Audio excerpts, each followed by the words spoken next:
Alright. Today, what I'm going to be doing, I'm going to be changing the front brake pads on a 2010 Toyota Corolla LE. So, tools that we're going to need a C-clamp for the brake caliper piston. And I'm going to get into that a little bit more later on. Changing the brake pads on any vehicle is relatively simple. Just got to have the right tools and got to know how to do it, and really it's quite simple. It really is. So some brake caliper pistons are the type that push down, and in that case you can use a C-clamp such as this. Some brake caliper pistons do not press down, they twist down. In that case, I'm going to show you later what those are going to look like, okay, in case you ever encounter that. We'll get into that later. You're going to need, for this application, you're going to need a 3/8 drive ratchet with a 14mm socket. So we have that right here. I'm going to use some brake parts cleaner just to clean our contact points here in a little bit. Also, some for the new brake pads, some disc brake quiet. This is made by CRC. This is some really good stuff. Great company, CRC.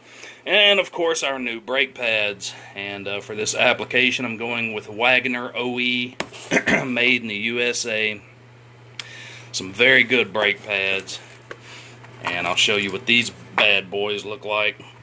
These are some slotted brake pads, and they're designed that way to help dissipate heat. So these are supposed to be some really quiet brake pads. These are supposed to be you know, a little bit they don't, you know, generate quite as much heat being slotted, and you're supposed to stop you really good. So I'm going to go with these. Alright, well, that's that. Let's get to work on this.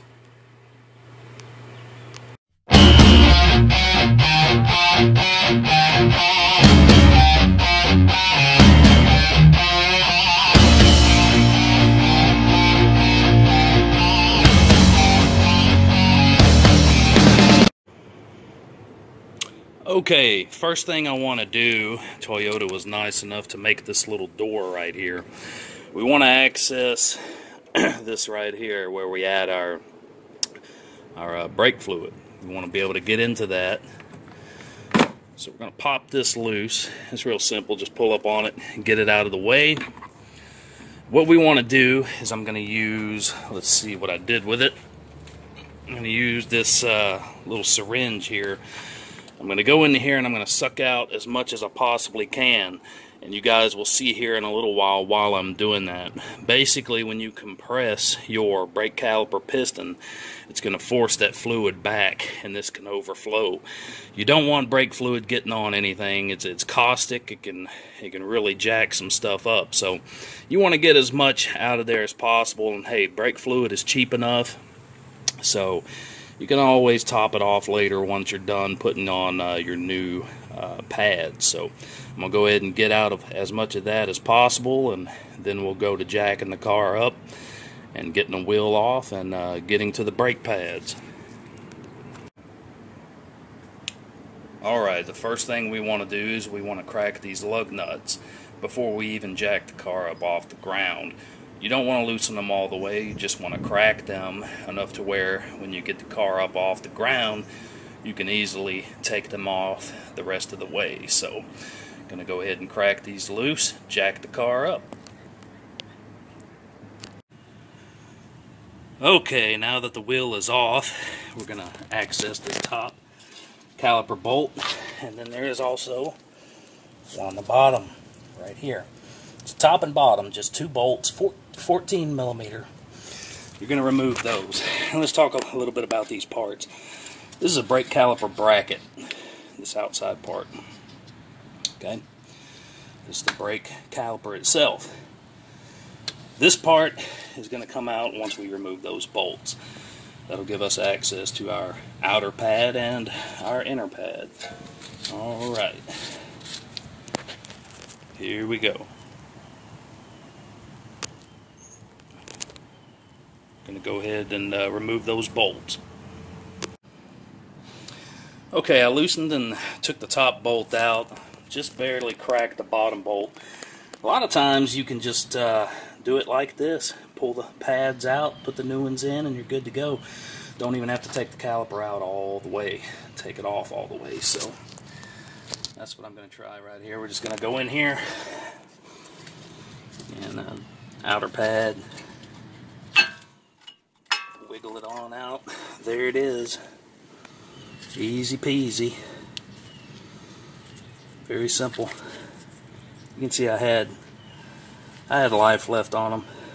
It's a good bit of life actually, but go ahead and replace them.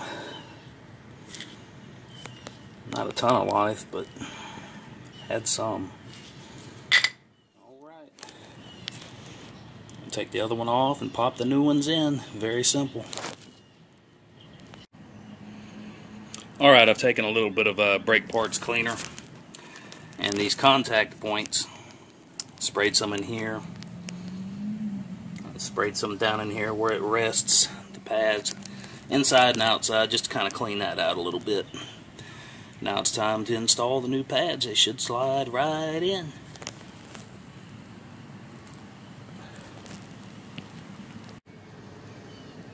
Okay, now that we have our inner and outer pads snug and in position, we've got to go to our brake caliper piston, which is this thing right here. I wish my lighting was better. But you can see it's hollow. Okay, anytime it's hollow, you can use what's called a C-clamp. And what we want to do is we want to compress that piston back, and what that does is it separates the brake pads from the brake rotor. The old pads obviously were worn. These are obviously new, so they're going to be thicker, so they're going to be wanting to rest right up against the caliper. So we need to separate. We need to compress this. That way we can get our caliper back on over this new thickness, because it's going to be thicker now than it was before. So we need to compress that down. I'm going to show you how to do that. Alright, one thing that I wanted to do is put some CRC on some of these contact points where it's going to be making contact with the caliper and the caliper piston. So you want to put some in the middle, some on the contact points. That helps to quiet things down a little bit. So, alright. Okay, so now it's time to turn down the brake piston. So you can see I've got one of the old brake pads laid across the face of the piston. Got the caliper, the C-clamp, you know, right in the middle of it. There's a bolt on this back side. I've got the other side on that.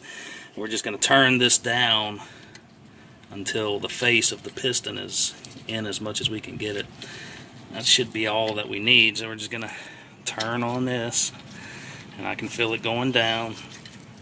And just take it on down until it bottoms out. And that's all you do with that. And then the caliper should slide over your new brake pads. It's that simple. Alright.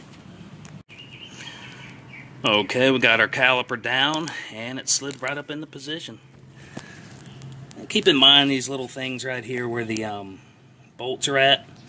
These kind of have little rubber grommets or something on them. Sometimes you need to push those back to be able to slide that back on there, but it's really easy. Okay, so we got our brake pads on the driver's side, put the wheel back on, snugged up the lug nuts the best I could. You want to go in a star pattern whenever you tighten. That ensures that the wheel goes on evenly. So snug them up the best you can, then drop your jack, tighten them up the rest of the way using a star pattern. After that, you're going to go to the other side, passenger side. You're going to repeat the brake pad install process. Simple, easy, and then we'll go from there.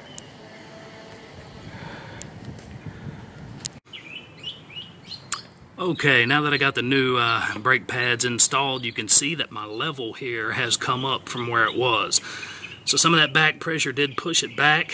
So what we want to do is we want to take the vehicle after we put the new pads. We want to, you want to make sure that you take it for a test drive. come back in a little while and check out your level on your brake fluid. More than likely you're going to have to add some. So this is just back pressure from compressing those calipers down, the caliper pistons. So once we drive it, pump up the brakes, then we'll see what our true level is, and we can add more brake fluid. And that's all there is to it, to changing disc brakes. The pads on pretty much a Toyota Corolla 2010, or any vehicle really. This is specifically a 2010 Toyota Corolla, but this is pretty much the same process on any vehicle with disc brakes. It's relatively the same on any vehicle. So hope this video helped you out. If you like it, make sure that you click that bell over to the right to be notified of all my future videos. If you have any questions, anything that I can help you out with, please don't hesitate to comment below. Thank you guys for watching, and have a great day.